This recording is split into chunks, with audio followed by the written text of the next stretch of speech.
Hi everyone, this is audap. Let's continue our game of Baldur's Gate number 1, Enhanced Edition on Nintendo Switch.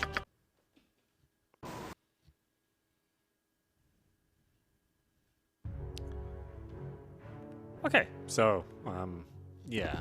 Let's go upstairs, shall we?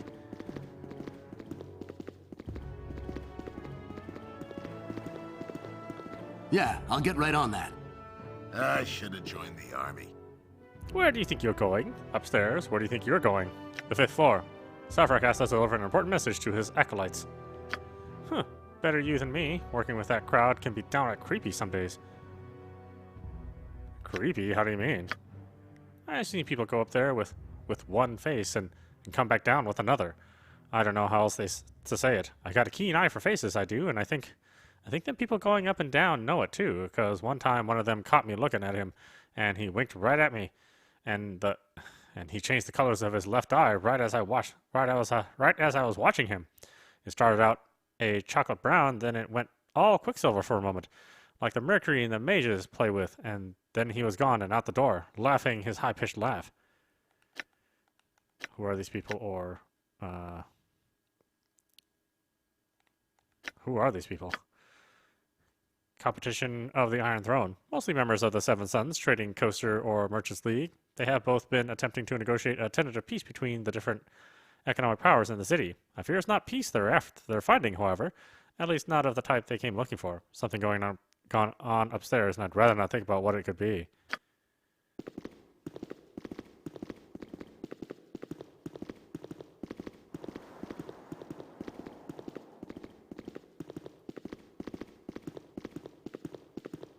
Way ahead of you, boss. I should have joined the army. You there, what are you doing here? I don't recognize you. How about you just take this 100 gold and look the other way? We've business with your leaders. We've just come from Sembia and are quite weary, so if you would just step aside, we'd be grateful. Calm down, we're just the new recruits. We haven't got our uniforms yet. We just come here with business going so well there. We brought a large sum of surplus money for your superiors. I'm sure you wouldn't wish to keep them waiting. Yeah, sure. That's funny, because last I heard, the Iron Throne was banned from operating in Cormier. Lying scum. I don't know how you've got this far, but you go no further. Ah, well, okay. Now your body's exploded. Yeah, I'll get right on that. Are you happy you made that decision?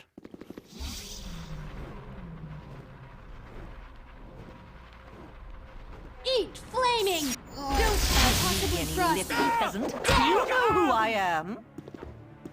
Don't give me any lip, peasant. Do you know who I am? I've got the best prizes this side of Cormier.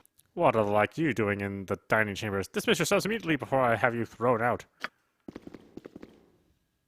At last, someone who looks like they could be of some assistance. The assorted boobs and dimwits around here have been of very little help. Of course, how may I assist you, ma'am? I'm afraid you've mistaken us for someone else. I'm Dimwit. This is my good friend Boob. And behind you, you'll find Brainless and Moron. How do you do?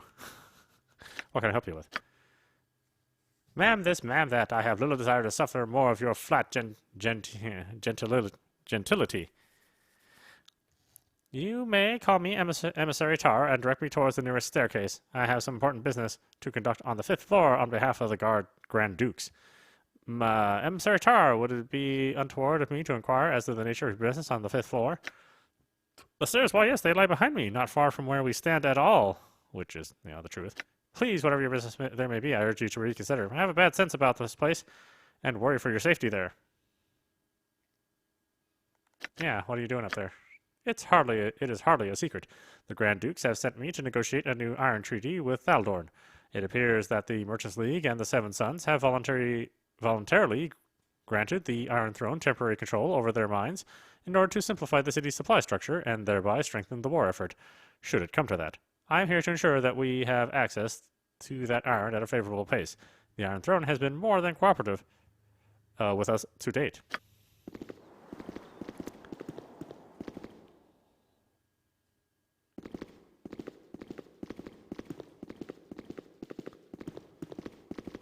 Come on, find some place to walk. Come on. There we go. Yeah, I'll All get right my on stuff that. is authentic. Really, it is. Ah, look, some newcomers. I assume that the lot of you has just arrived with new supplies from Ordelin.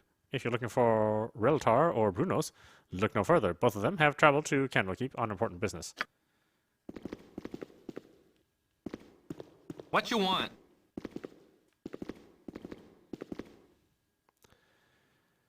Hello, you must be the city negotiators. Let me see on the list here. Emissary Tar. Right on time, and a pleasure to meet you.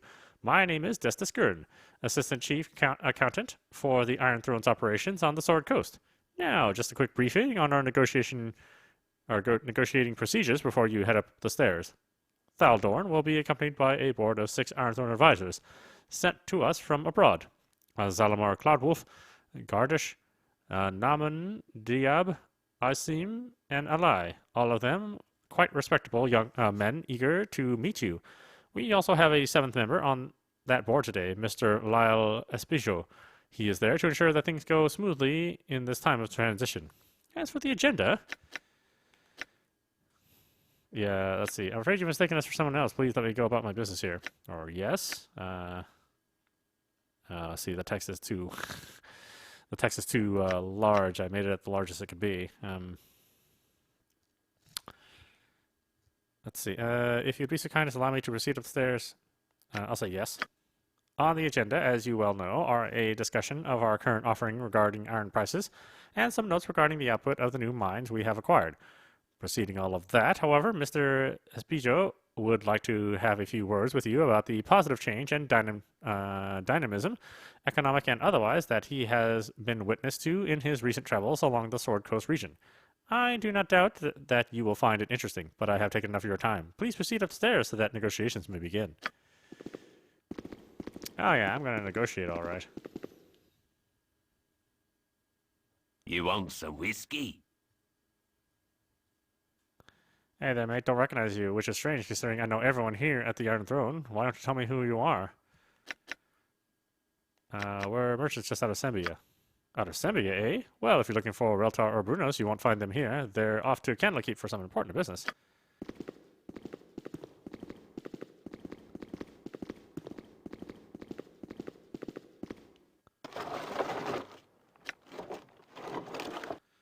Oh, we have some books to read, huh? Oh boy. Okay.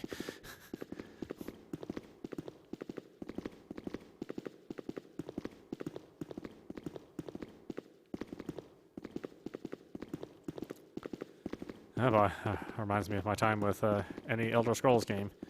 It's like a million books to read. Let's see, history of the chosen Mystra. The reason why Mystra, the goddess of magic, invested a portion of her divine might in mortals is not known. One of the more popular theories, and one that is gaining more support in light of the goddess's other actions during that period, is that Mystra foresaw the time of troubles and her own passing at the hands of Helm, and chose to give some of her power to mortals in order to ensure that her successor, the female mage Midnight, as it turned out, would have a number of nearly immortal allies in the struggle against the schemes of the gods, the now dead Bane, Mikril, and Baal, who precipitated the time of troubles by stealing the Tablet of Fate.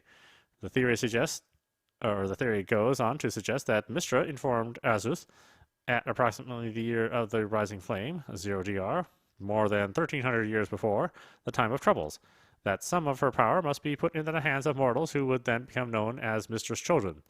This power should sleep within the bodies of those mortals, allowing Mystra to call on it only with their permission.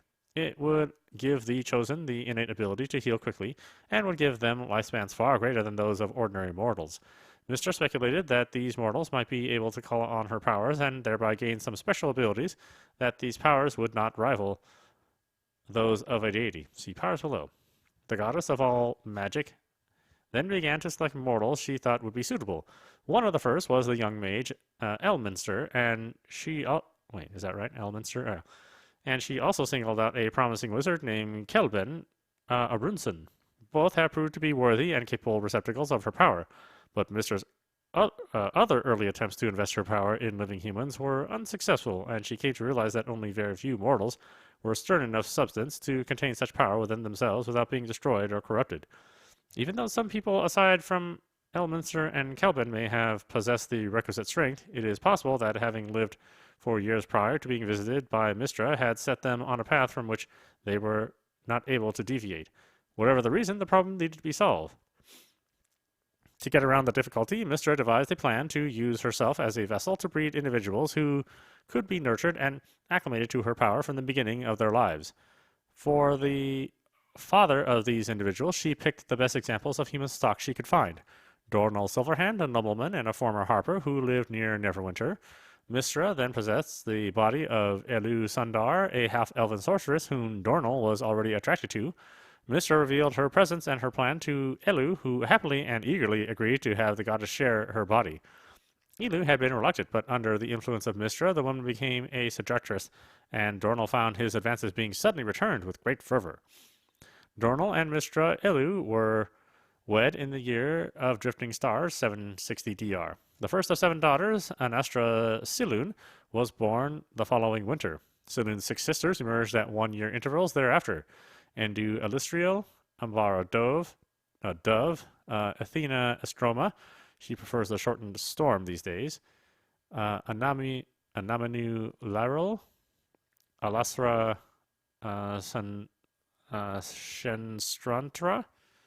Senstranta. Oh gosh, that's a weird one.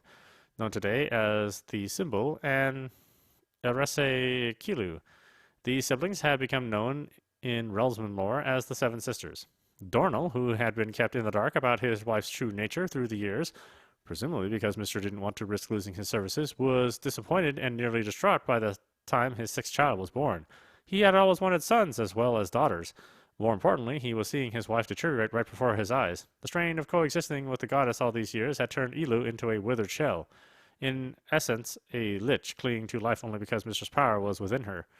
When Elu was carrying the 7th child, Dornall consulted a priest who had told him his wife had been possessed by an entity of great magical power.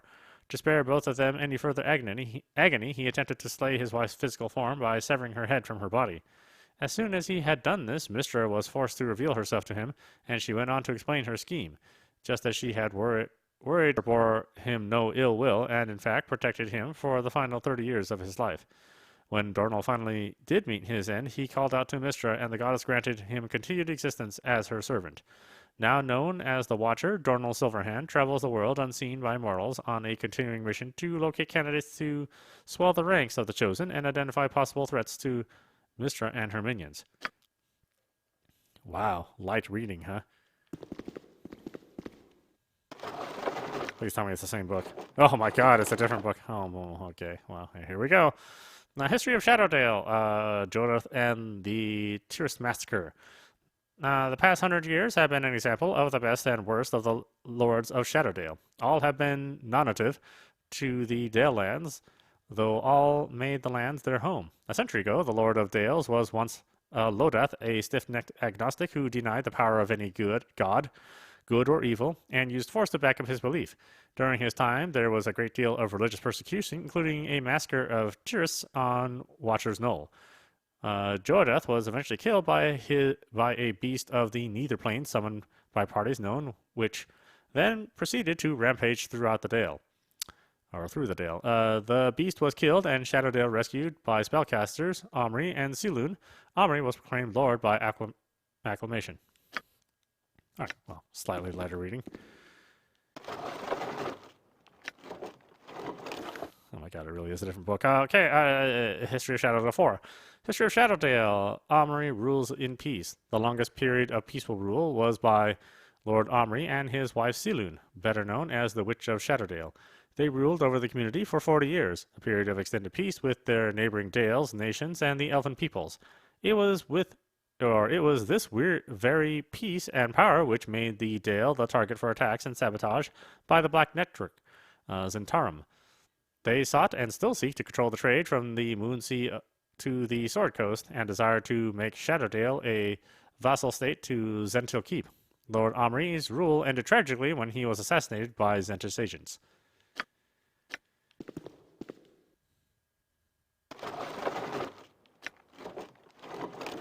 History of Shadowdale 10. History of Shadowdale, Elminster moves to Shadowdale. It is of note that during the time of Doust Solwood of the Knights of Myth Draenor assumed the role of Lord of Shadowdale, Elminster took up residence in the area. A semi-regular visitor up to that time, he took possession of a low abandoned tower at the foot of the Old Skull and declared himself to be officially in retirement.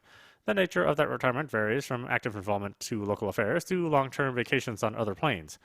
The natives of the Dale have come to the understanding that they cannot always count on the powerful mage being in residence in times of need or danger, but when he is present in these circumstances, his aid is usually given. Yeah, like a part-time dad. So Shadowblade 11. Dust chooses Mondrin Amkathra to succeed him. Oh boy, these names. Douse Selwood, recommended to the position by Kelvin Blackstaff, ruled Shatterdale as Lord for 5 years. Seems like a millennium. He was oft known to have reported that the tedium of court life and the lure of adventure eventually caused him to retire his position and rejoin the Knights of Mythdraenor in regular adventuring. He handed the pendant of Ashaba, symbol of the lordship, on to one of the younger knights, a Waterdaven noble named Mordrin Amkathra. Amkathra? Oh god. Morndrim had been dispatched by Kelburn from Waterdeep to for other purposes, but Douse liked both the young man's straightforward honesty and his willingness to shoulder the burden of protecting the small community from myriad dangers. Time has proven his choice a wise one.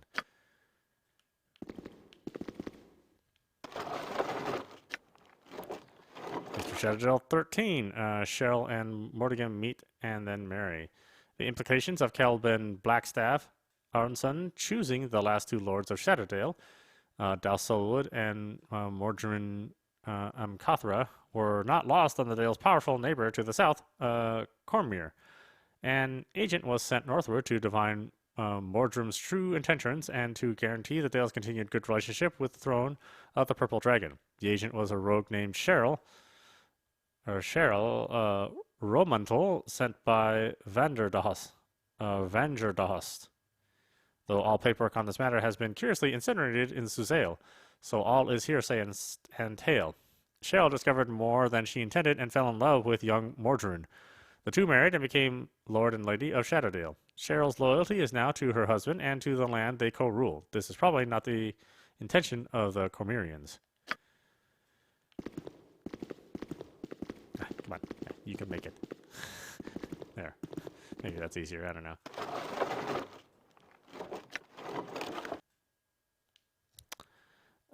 Okay, Mordrin rules. Since being recommended to the position of outgoing Lord Douse Selwood, Lord Mordrin Amkathra's rule of... What the hell?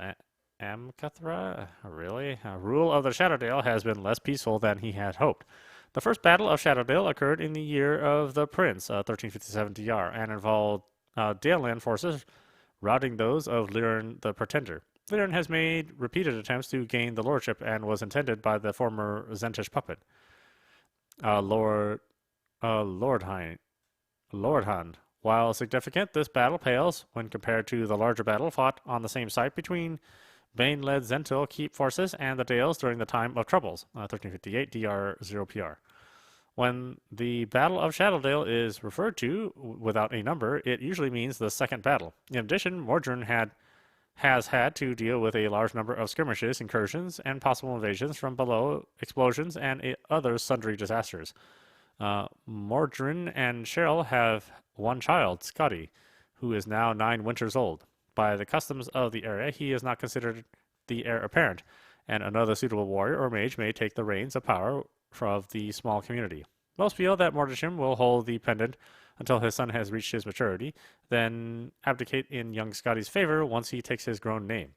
If this happens, it will be the first occasion of the lordship of Shatterdale passing down through a family.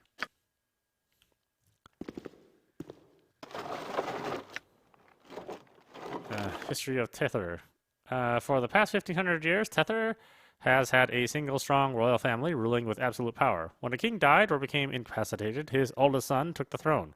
As the family trees of those close to power became more intertwined and complicated, there were the inevitable wars of succession and bickering over which second cousins was the true heir to the throne. Civil wars were brief, however, and once the fighting was over, The system returned to normal until the next major dispute in a few hundred years or so. The established recurring cycle was broken 10 years ago. The current ruling family had been in power for over 350 years, so long that they had dropped their own family name centuries ago. No one even remembers it now, and simply called themselves Tether. King Elmender IV was comfortably ruling from Castle Tether, and the country seemed happy enough, but there was a broad current of dissatisfaction among the people of Tether. Non-humans were forbidden by law to own land, and since most rights and privileges accorded citizens were based on land ownership, they became second-class citizens as well. Things were especially bad for elves, who were driven deep into the forests of Tether by royal armies. Alamander IV took land away from the rightful owners and gave it to nobles who promised larger contributions to the royal treasury. These social and economic inequities, coupled with several harsh winters and bad harvests in a row, made the time ripe for a change. It takes more than just a couple of lousy winters to depose a king, however, and it takes treachery as well. In the case of the fall of House Tether, it took an ambitious general and an impatient royal heir. Prince Alamander grew tired of waiting for the robust Alamander IV to make room for him, so he struck a deal with General Nastrum Sharboneth, commander of the king's largest army. While Sharboneth marched his army towards Tether, bringing along a sizable group of angry peasants recruited with the promise of land reform, the would-be Alamander V played down alarming reports from the king, spies, and advisors, silencing the most persistent permanently through murder or exile. By the time Sharboneth's army arrived and laid siege to Castle Tether, it was too late for loyalists to help. As Sharboneth launched a direct assault on the castle, using the expendable peasants as shock troops, a handful of elite soldiers let in a secret entrance by the prince would eliminate key guards and open the gates. At the same time, the prince, one of the few peoples allowed to see the king directly, would murder his father, and a fire set by the elite troops would destroy evidence of treachery. The general and the prince would emerge from the conflagration and announce a new joint government. The plan was executed perfectly, but only up to a point. Sharboneth double-crossed the prince. His men were much too efficient in setting the castle ablaze, and Prince Alamander, along with most of his fellow conspirators, died horribly in the fire. At about the same time, a spy planted on the general's inner staff by the equally duplicitous Alamander murdered the general and dissolved his body with a powerful acid before anyone could come to his aid. To make matters worse, everyone had underestimated the resentment the people felt for the royal family. Once Castle Tether began to fall, there was no holding back the mob. In one night, the proudest, strongest castle in all the country was reduced to a smoking ruin. Everything of value, finest tapestries, plates, and silverware, furniture, jewelry, weapons, clothes, armor, paintings, statues, and so on, were either stolen, burned, or just ripped apart and stomped into the dust. As news of the fall of the royal family spread, so did the chaos. In what is now known as the 10 Black Days of Eland, anyone known or even suspected of blood connection to the royal family was put to the sword. This led to some darkly humorous moments as social climbers who had bragged just a week before of being a sixth cousin twice removed from the royal twice removed of a royal aunt tried in vain to convince an angry mob that they were only kidding. The nobles, who were the biggest supporters of the royal family, also came under attack, and some baronial keeps fell. Local leaders who had adequately distanced themselves from the Tether family, or were popular enough, or feared strong enough, survived. Those surviving nobles became the initial players in the fight to decide the fate of Tether. One thing was certain: any leaders or type of government that too closely resembled the rule under the Tether would not be accepted. Royalist became a dirty word in Tether society. The power struggle continues to this day, and there's no sign of it ending anytime soon. Oh. Well, actually, that was pretty interesting. Let's see. History of the Bell in the Depths. One of the great and mysterious sites in the Moonsea area, the Bell in the Depths is connected with the legendary North Keep, an island kingdom that was the first great citadel of humankind in these cold lands. North Keep was a great and magical city, and it was under the protection of these magics that humanity first began to press back the orc horrors and take commands of the sea. The power of North Keep made it an obvious target for orcs, giants, and other evil races. However, these creatures were not inclined towards sea actions, and North Keep seemed safe until the day when, according to legend, 40,000 inhuman mages, shamans, witch doctors, and priests of all foul races gathered on the northern shore of the Moonsea and began to chant, bringing the vengeance of their gods down upon the human interlopers. The gods, at least some of them, came and destroyed their priests for disturbing them, but also sank North Keep beneath the waves. The upper reaches of North Keep, its slender, now broken spires, can be seen beneath the water by boats that sail nearby. This is not attempted often, however, as the region is said to be haunted by the original defenders of North Keep, seeking company in their watch over the cold lands. On fog-ridden nights, the bells of the tallest towers, despite being submerged, can be heard as far away as Hillsfar. We're almost done. Oh god, there's a lot of these. Oh, these are just spells, thank goodness. Yeah? What do you want? Is all. Huh? Yeah, I'll get right on that. Nope, not the book. Okay, history of the chosen Mistra. The reason why Mistra, the goddess of magic, invested a portion of her divine might in mortals is not known. One of the more popular theories, and one that is gaining more support in light of the goddess's other actions during that period, is that Mistress foresaw the time of troubles and her own passing at the hands of Helm, and chose to give some of her power to mortals in order to ensure that her successor, the female mage Midnight, as it turned out, would have a number of nearly immortal allies in the struggle against the schemes of the gods, the now dead Bane, Mickrel, and Ball, who precipitated the time of troubles by stealing the tablets of fate. The theory goes on to suggest that Mistra informed Oth at approximately the year. Oh wait, this is a copy, isn't it? Yeah, I think I just read this over on the other end. This is a copy too. History of the Dales and the Elven Courts. The founding of the Dale lands long preceded the creation of any of the existing Dales by hundreds of years, and the year numbering system known as Dale Reckoning is actually a commentorium of humankind being given permission to settle in the lands north and west of the Inner Sea. Most of the current Dales are relative newcomers, the other having been abandoned, destroyed, or overrun long ago. In those ancient days when Suzail and Condathan, now called Serlun, were merely coastal trading ports, the elves who ruled the forest entertained a request from settlers from the east, refugees and farmers from far off Impultur and Damara. This request was to farm and settle the borders of the great forest of Cormanthor, in particular the rich dells and dales along the rivers of Arkthen and Ashba. These newcomers did not wish to lumber or clear the inhabited forest, but only to settle on the rich territories on its edges, and unlike some other settlers, early Sembia comes to mind, were willing to ask permission. The lords of Elven Court granted that request in return for aid from these new Dalelanders against the outside aggression, both monstrous, orc and goblins from the inlands of Thar, and human, the rising powers of Cormyr and Sembia. In commemoration of this pact, humans and elves raised the standing stone that is now seen where the Moonsea Ride reaches Rothavar's Road, the road from Asembra to Hillsfar. It is from the date of the raising of this stone that Dale Reckoning is counted. According to the pact made, the Dalesmen would only settle those regions that were unforested or unclaimed by the elves. As the elven woods receded under the axis of further invaders and settlers, old dales perished and new ones came into being along the borders of the woods. People both good and bad have raised petty nations in the Dale lands since, though any one dale that turned against the pact would have to deal with the others. Each of the dales is a large swath of farms and fields with a few scattered settlements and usually one central marketplace, capital, or dale center. These centers are often, but not always, named after the dales they are in, adding to the confusion as to what is Daleland's territory. The Dales are not city-states, for their largest groupings of population rate as towns at best, and they lack the defensive walls common throughout the Heartlands. They are neither true nations in the fashions of Cormyr or Sembia, and occupy a gray middle ground wherein they are nothing more or less than Dales. Each Dale has slightly different laws, customs, and military organizations. Many rely on the work of charismatic heroes and adventuring companies for aid in terms of trouble, and a large number of these individuals use the region as a base.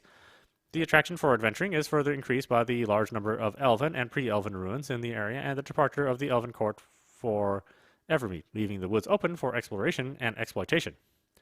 The history of the Dales is filled with battles and attacks of its various members. In the year of the Worm, 1356 DR, Scardale, under the command of Lashan Armorsar, launched a number of swift attacks, conquering a number of the summoning Dales.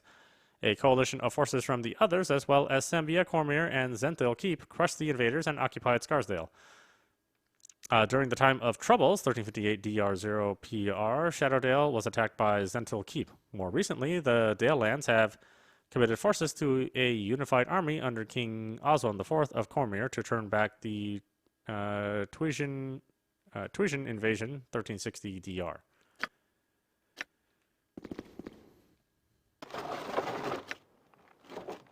History of the North 5. History of the North, the spread of humankind. The adaptable humans made use of magic they could seize or learn from the proud peoples to defeat all enemies, breaking, for a time, the power of giants and orcs. Waterdeep was founded. The last of the pureblood elves died out, and a result of continued marriages with humans.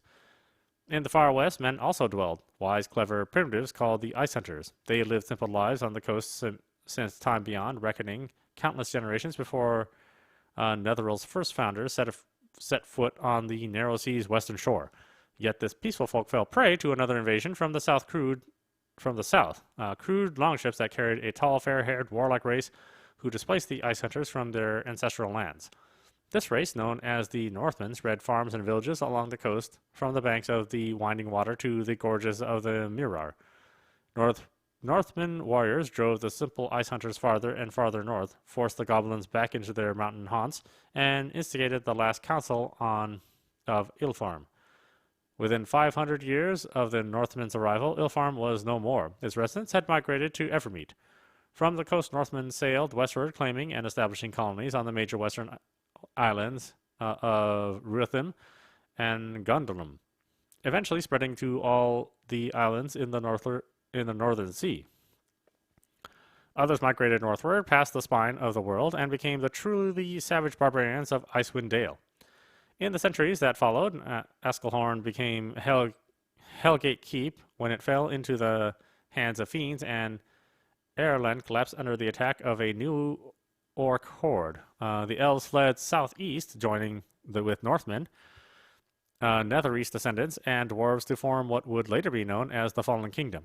This realm was short-lived and collapsed under the next orcish invasion, though in dying it dealt the goblin race a blow from which they have yet to recover.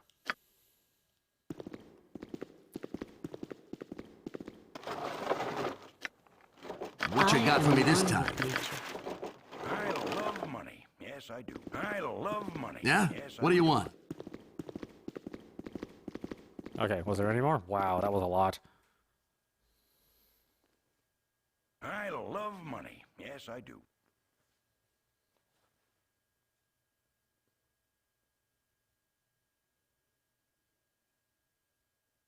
I love money. Yes, I do.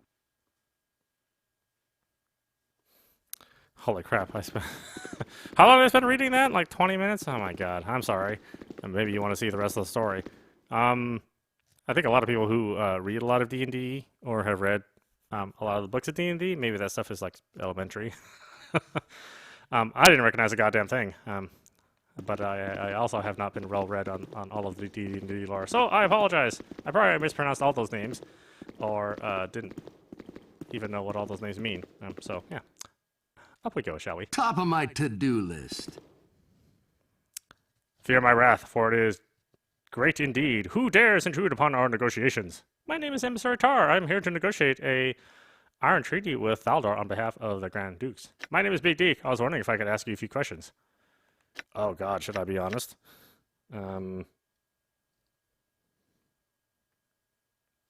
I really don't feel like I should be.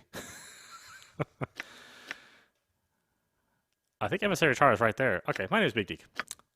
Big Deke, you say? Ah, yes, Safarik warned us you might try to meddle. That meddling will stop here, however. I'm quite sorry to have bothered you, really. Is this the exit? I'll just be going now. And who are you to say so? I've crushed all those before you.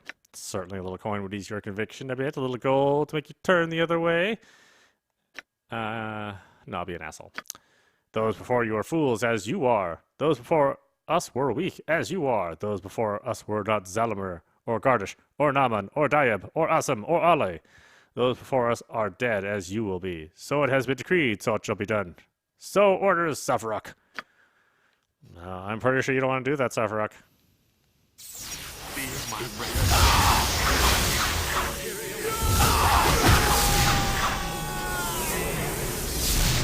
My blade will cut you down to size.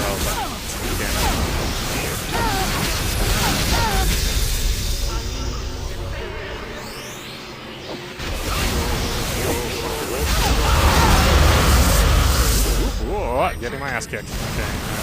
Hold on a minute, guys.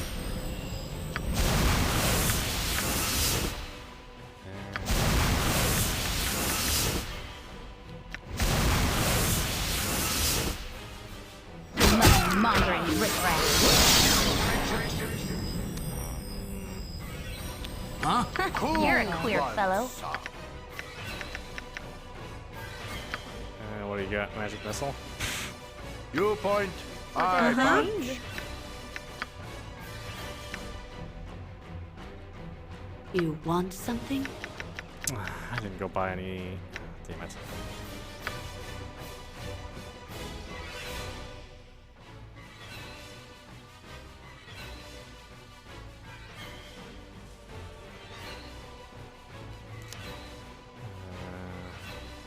What you got for me this time? More Less fight. than done.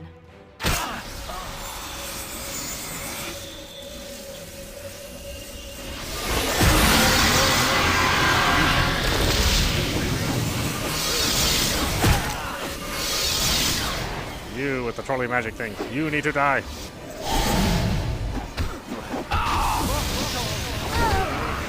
Who's left? Ah, Diane!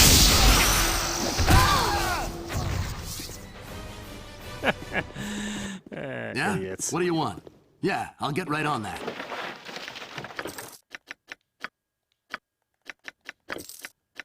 You guys are surprisingly broke for a bunch of rich bastards.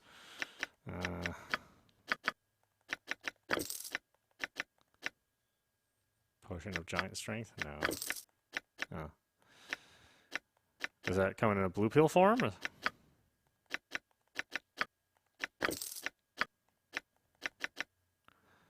Antidote. Huh? What is it this time? Aha, a scroll! I have a task for you and those you have selected. You, the first of the faithful, are to stand ground in my stead. Be sure that I would not belittle your devotion with simple guard duty. This chore is of particular interest to me, and thus to you.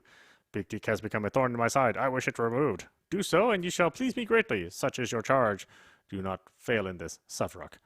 Ah, well, I hate to tell you, Safarok.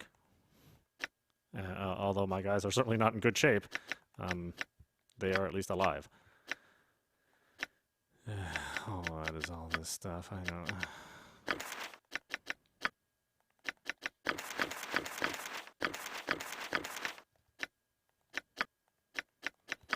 Oh, are these bracers? Yeah, I can take bracers. Oh, What you got for me this time? maybe I can't take bracers. You point, I punch.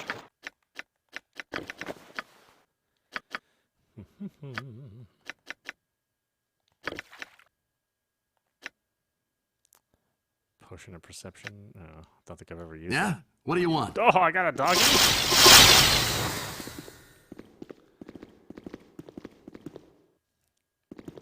It's all these green bodies. What the heck? Oh, hi. Way ahead of you, Hello, boss. I don't want any trouble. What are you doing here? Get out of this building before I call the guards. We can't do that until you answer some questions. Sure, if you want us to leave, we'll leave. No, why don't you answer some questions? You're here to kill me, aren't you? You can't kill me. Do you know who I am? I'm Thaldorn, one of the leaders of the Iron Throne. Oh, you're too much of a whiner. I think we're going to have to kill you. Could you just tell us where the other leaders of the Iron Throne are located? If you do, we'll spare your miserable life. Oh, I don't want to do that. Now, where can we find documents that will implicate your organization for its involvement with the bandit raids and iron shortage? Tell us or die. That's a good one. Please don't hurt me. You can find everything you need with Reltar. He's the true leader of the operation. He always carries everything on his person. Am I free to go?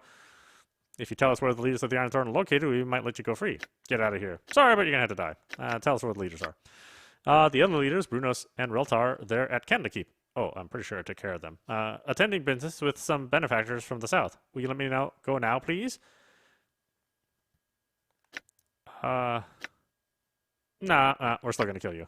No, please let me live. Wow, I've never seen such a complete lack of dignity. For giving us such a good show, you're free to go. Nah, you're still a dead man, Thaldorn. See you later. All right. Ooh, exploding on. Wow, look at how much gold he had on him. Holy crap, man. What the hell were you going to buy?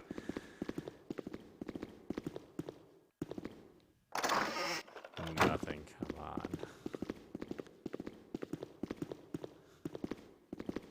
it's hard to tell whether I'm the good guy since I act like a damn bandit. Aha, Father, I have received your letter and can assure you that the mercenaries led by Big Deke will no longer trouble our operation. I have dealt with them personally. Before dying, they were most forthcoming in their revelations.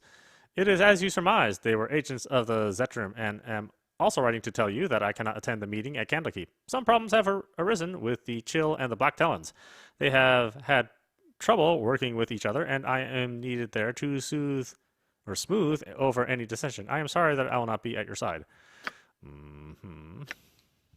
Oh, Ralta, my superiors are intrigued by your proposal. I would like to discuss it further, but not through correspondence such as this. The Harpers and Zents have been very active in this region of late. It would be very fortunate if they it would be unfortunate if they tried to disrupt an alliance between our two organizations.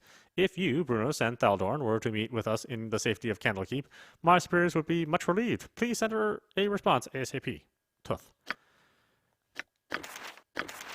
Alright, Tuth. That's your real name.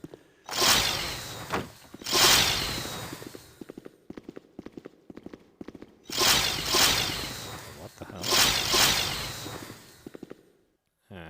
Okay, well, whatever. Level up! No points.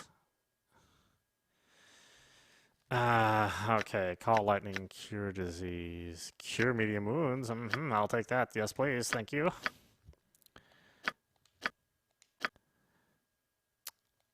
She has some skills. Let's dump it into find traps.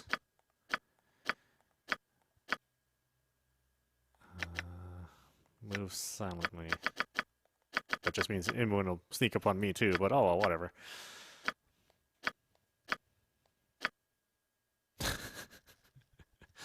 Look at that portrait. That's like me in the morning. Okay, or, well, not just the morning. That's pretty much constantly me. Alright, why don't we stop it there? This is audap. You've been watching Baldur's Gate #1 Enhanced Edition on Nintendo Switch. Yeah, we just killed everyone, like we have been doing for the rest of the game. And I read you a bunch of stuff. So hopefully you remember all that, because I certainly don't. Anyway, I hope you enjoyed watching. I will see you at the next stream. Huh?